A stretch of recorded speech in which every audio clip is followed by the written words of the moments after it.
વડોદરા શહેરમાં આગામી ઈદના તહેવાર દરમિયાન શાંતિપૂર્ણ માહોલ અને કાયદો વ્યવસ્થા જળવાઈ રહે તે હેતુથી વડોદરા પોલીસ કમિશનરની સૂચના મુજબ વિવિધ વિસ્તારોમાં સઘન ફૂડ પેટ્રોલિંગ યોજવામાં આવ્યું હતું.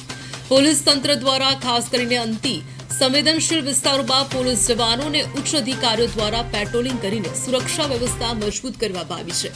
આ સઘન ટ્રેકિંગ અને પેટ્રોલિંગ કામગીરી અંતર્ગત ફતેહગંજ પોલીસ સ્ટેશન હેઠળના નવા યાર્ડ વિસ્તાર તેમજ માંડવી પોલીસ સ્ટેશન વિસ્તાર સહિતના સંવેદનશીલ પોઈન્ટ્સ પર પોલીસની હાજરી વધારી દેવામાં આવી છે.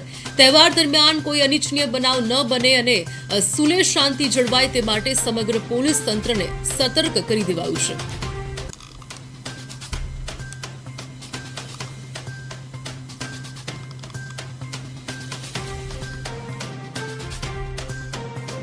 સેન્ટ્રલી મોનિટરિંગ કરવા માટે કમાન્ડ એન્ડ કંટ્રોલ સેન્ટરથી integrated CCTV camera body camera સિસ્ટમના મદદથી આપણે મોનિટરિંગ પણ કરવાના છીએ.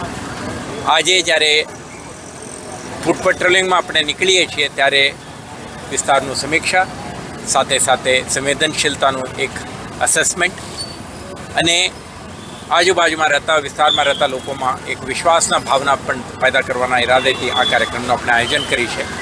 તો આવા ફૂડ પેટ્રોલિંગ એક્સરસાઇઝ શહેરના જુદા જુદા વિસ્તારોમાં આજે અને આવતીકાલે પણ કરવામાં